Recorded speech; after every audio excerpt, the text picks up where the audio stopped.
Welcome back. ഇന്ന് ഞങ്ങൾ പുതിയ വീട്ടിലേക്ക് മാറിയപ്പം ആമസോണിൽ നിന്ന് കുറച്ച് സാധനങ്ങൾ പർച്ചേസ് ചെയ്തിട്ടുണ്ടായിരുന്നു. അതെന്തൊക്കെയാണെന്നാണ് കാണിച്ചു തരാൻ പോകുന്നത്. ഒരു ലോണ്ട്രി ബാസ്ക്കറ്റാണ് ആദ്യം തന്നെ പർച്ചേസ് ചെയ്തിട്ടുണ്ടായിരുന്നത്. പിന്നെ ഒരു 2-3 വേസ്റ്റ് ബീൻസ് മേടിച്ചിട്ടുണ്ടായിരുന്നു ഓരോരോ റൂമിലേക്ക് വേണ്ടിയിട്ട്. പിന്നെ ചുവരിലും മറ്റും ഡ്രില്ല് ചെയ്യാതെ യൂസ് ചെയ്യാൻ പറ്റുന്ന, സ്റ്റിക്ക് ചെയ്ത് യൂസ് ചെയ്യാൻ പറ്റുന്ന ഇതുപോലുള്ള കുറച്ച് ഹുക്സ് മേടിച്ചിട്ടുണ്ടായിരുന്നു.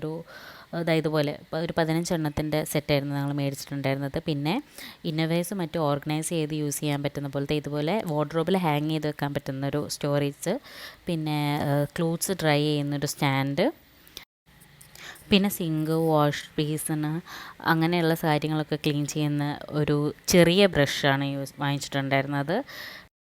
നെക്സ്റ്റ് വാങ്ങിച്ചത് ഈ ഒരു ബ്രഷാണ്. ഇത് സൈഡിലൊക്കെ വരുന്ന സമയത്ത് ഇതുപോലെ നമുക്ക് ക്ലീൻ ചെയ്യാൻ വേണ്ടി പറ്റും. പിന്നെ ഇത് ബ്രഷ് മാത്രമല്ല, ഇതിന്ന് നമുക്ക് വൈപ്പ് ചെയ്യാനും പറ്റും.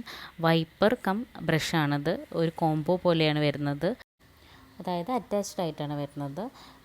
പിന്നെ എനിക്കതൊരു മണി വർത്ത് പ്രൊഡക്റ്റായിട്ട് തോന്നിയിട്ടുണ്ടായിരുന്നു. പിന്നെ നെക്സ്റ്റ് പർച്ചേസ് എന്ന് പറയുന്നത് ഈ ക്ലോത്താണ്. ഒരു 3 സെറ്റായിട്ടാണ് വാങ്ങിച്ചിട്ടുണ്ടായിരുന്നത്. അതുപോലെ തന്നെ ഒരു കോംബോ ആയിട്ട് മേടിച്ചതാണ് ഈ ബോക്സസ്. ആക്ച്വലി ഇത് 3 എണ്ണം ഉണ്ട്, ഞാനിപ്പോൾ 2 എണ്ണേ കാണിക്കുന്നുള്ളൂ. ഇതേപോലെ എയർ ടൈറ്റ് കണ്ടെയ്നറാണിത്. ഒരു 3 സെറ്റായിട്ടാണ് വാങ്ങിച്ചിട്ടുള്ളത്. നെക്സ്റ്റ് ഈ സ്പ്രേ ബോട്ടിലാണ്. ഇതിൽ വാട്ടർ അല്ലെങ്കിൽ സോപ്പ് വാട്ടർ അങ്ങനെ എന്തെങ്കിലും ആക്കിയിട്ട് നമുക്ക് സ്പ്രേ ചെയ്ത് ക്ലീൻ ചെയ്യാൻ വേണ്ടിയിട്ടുള്ള പർപ്പസിനാണ് ഇത് മേടിച്ചിട്ടുള്ളത്.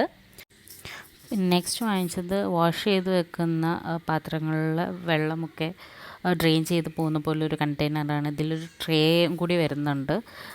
മുകളിലെ വെള്ളങ്ങളൊക്കെ താഴെയുള്ള ഈ ട്രേയിലൂടെ പോവും. നമുക്കത് എടുത്ത് കളയാനൊക്കെ എളുപ്പമുള്ളൊരു പാത്രമാണ്. നെക്സ്റ്റ് കിച്ചണിലേക്ക് ഈ ഒരു മൾട്ടി പർപ്പസ് സ്ലൈസറാണ് വാങ്ങിച്ചിട്ടുണ്ടായിരുന്നത്. അത്യാവശ്യം അഫോർഡബിൾ പ്രൈസിനാണ് ഞങ്ങൾക്കിത് കിട്ടിയത്. പിന്നെ വാങ്ങിച്ചിട്ടുണ്ടായിരുന്ന ഈ സ്മാഷറാണ്. നമുക്ക് അത്യാവശ്യം എന്തെങ്കിലും ഇഞ്ചി, വെളുത്തുള്ളി പോലുള്ള സാധനങ്ങളൊക്കെ ചതയ്ക്കാൻ വേണ്ടിയിട്ടുള്ള ഒരു പാത്രമാണത്. സ്റ്റീലിൻ്റെയാണ്.